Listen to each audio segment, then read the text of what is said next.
Hey guys, welcome back to Marcel Media. Hey. So today is episode 6, and I'm Mike. And I'm Matt. And let's get into it. Me and Matt decided that this episode wasn't necessarily the most filler episode, but it was the flimsiest plot-wise, and it had a lot of I guess use of like long scenes. There was probably only like 7 or 8 scenes in this whole episode, and it begins with them flying down to Tatooine and landing, and Tracy Ullman comes out in one of her many costumes that she's worn over her career, and there's some pitch droids there for fan service. That's the thing. This whole episode seemed like fan service, which isn't a bad thing. It's just that I don't know. There's too few characters. And it just didn't. There was no oomph. Last episode had a lot of pew pew. Yeah. This episode didn't have too much. To me, the issue with this is I think, like, they dove into the deep end with fan service and forgot about actually telling or executing on a good story. You know, like, I mean, it pretty much comes down to like the guys like Mando lands and tells Tracy Ullman like, just watch the ship, no droids, because the pit droids jump up. Oh yeah, and he's like, I'll be back, and I'll be back with your money because I don't have it right now. I'm gonna go earn it. I'll be back, and she accepts this rather than saying, you got no money, get the f out of my spaceport. Yeah, like she's like super nice to this stranger, right away. But again, he is a Mandalorian, covered it from head to toe in armor, and she had 3 droids with no weapons. True. But I don't know, who knows?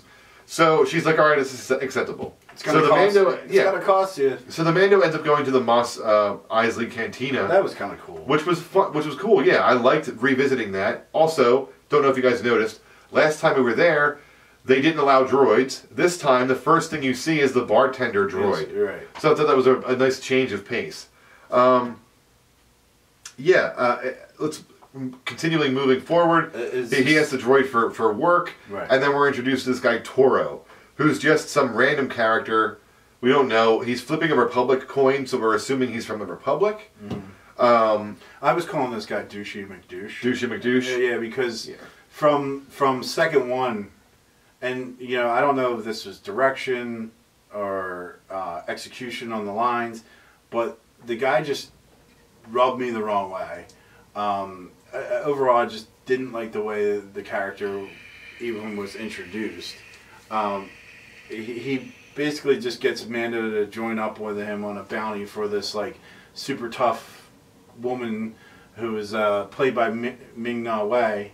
They go like they're looking at the hollow picture, and Mando just like jumps in with this guy. Like, he has no reason to do it. The guy but the guy's begging Mando because he's trying to get into the guild. So I guess I don't know if the guild is like a secret word that makes Mando just like do like. You know, but I guess he's also kind of desperate. He needs something. So, I mean, I want to extrapolate. He's going to pay the mechanic. He's going to pay the mechanic. That. So he needs the business. And the guy pretty much says, he's like Mando's like, I'm not going to like no. Yeah. And the kid Toro is like, no, if you do this, I need this to get into the guild. I'll give you the money. I'll give you the money. Right. So I mean, so that must mean that the guild is operating on that planet. Which means that he must have not a fence, but like a handler that he goes to get the money. Right. So yeah. So it ends up Mando agrees, and they end up going on their trip. But before that, they stop back to Tracy Ullman. Right. The guy Toro brings 2 speeder bikes and some other stuff, some flare charges, and they go on their way. Well, there's something that happens there when he shows up at the mechanic that really bugged me. Okay. Is that they revealed the child to the stranger. Yeah. You know, the mechanic woman is already like taking care of it. Well, that comes into play later in this, in this it's just like, again, that was like, it was like they peeled back the plot right there, and we're just like, here's his motivation for later. Yeah. So they end up leaving on the speeder bikes, and they come across Tusken Raiders. So they end up trading their binocs to the Tusken Raiders. I thought that was cool real quick. Yeah, it was cool that they like hand signaled like whatever with the Tusken Raiders. They didn't actually speak with them. Very cool.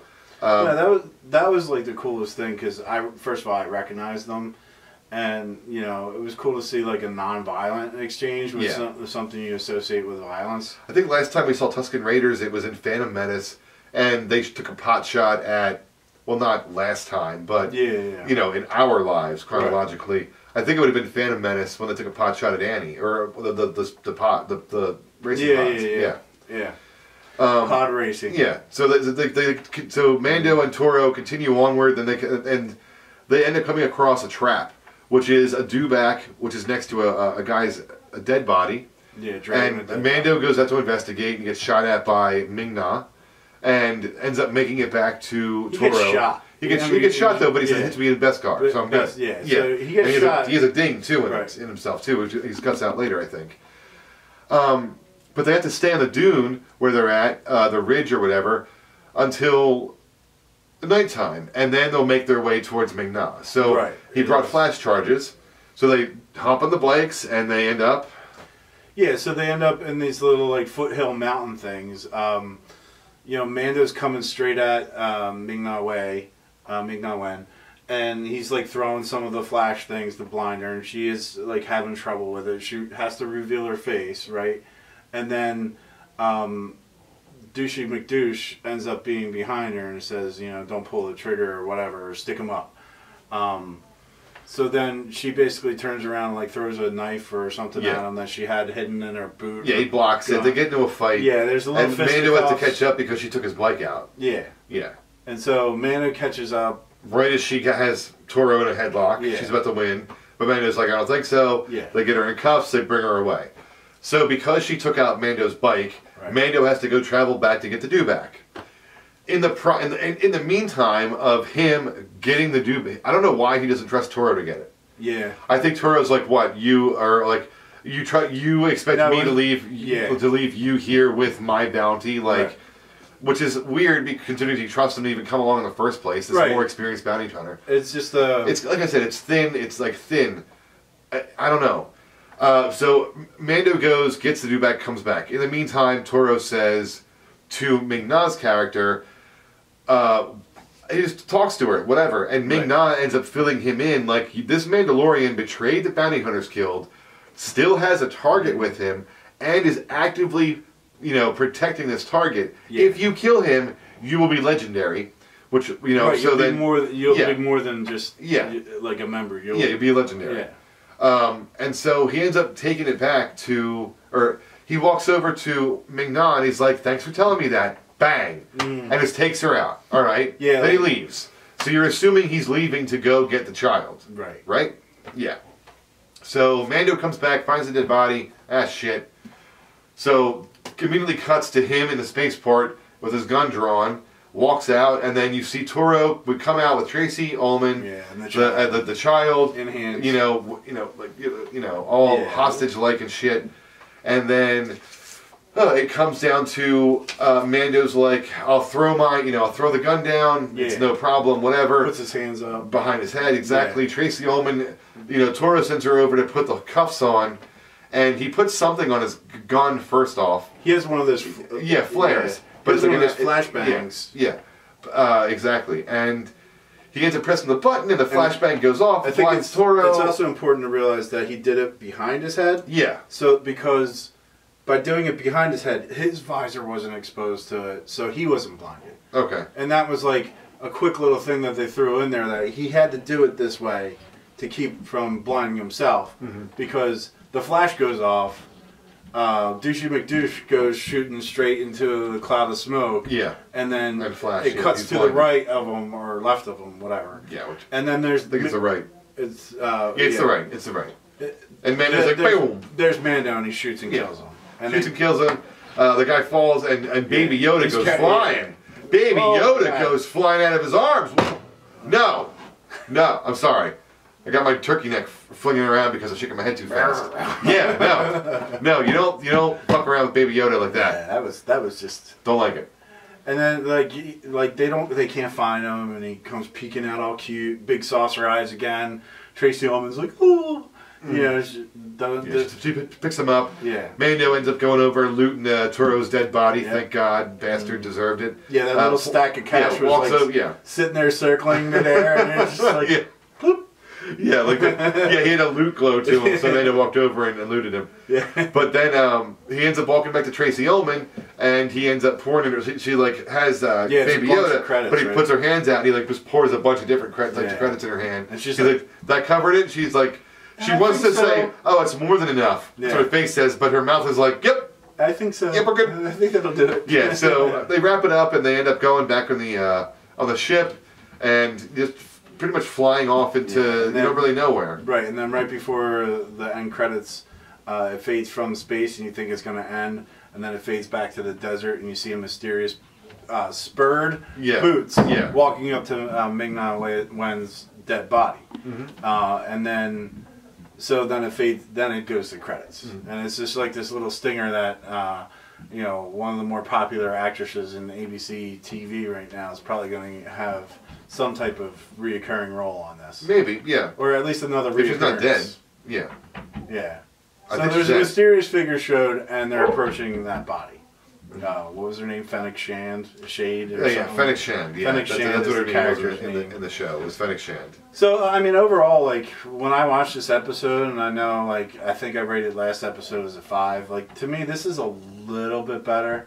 The whole rookie guild member, is just, to me, so, like, for me to give it points, I would give this probably a 6. Okay. It's okay. It's not... As always, I'm glad we got more Star Wars and more great Star Wars at that, and not just Jedi versus Sith stuff, scum and villainy stuff. So this is old spaghetti western in space. And it's a standalone episode almost where, hey, I'm on Mandalorian and I just need to go get some credits to get somewhere else. Yeah, it's fun. And it was a stepping stone episode. There was a little bit of fan service here and there with 8 out of 10. 8 out of 10 for 18. me. Probably the flimsiest plot I'm expecting this season. I would hope so. And I mean, there's not much more time. So it seemed the most filler out of the ones that we've seen so far. So yeah, that's what I'll say. It's definitely an episode. I think if you look at it like structurally and the story wise, it really serves no purpose. No, it doesn't give you any more motivation for the characters. The one thing that I find confusing is Mando seems to be able to identify people's character almost like as a premonition. Like he totally trusts this random mechanic, but then he seems to not trust this rookie guild member from the second one. And there's a way that you could look at this episode and almost say that this is what Mando set up from the beginning. Yeah. Like he kind of saw it and was like, okay, yeah, I need the money that's in your wallet right now. Yeah, and he could have known that this is how it's going to go down. Right. He could know that, whatever else is out there that Ming-Na is going to know.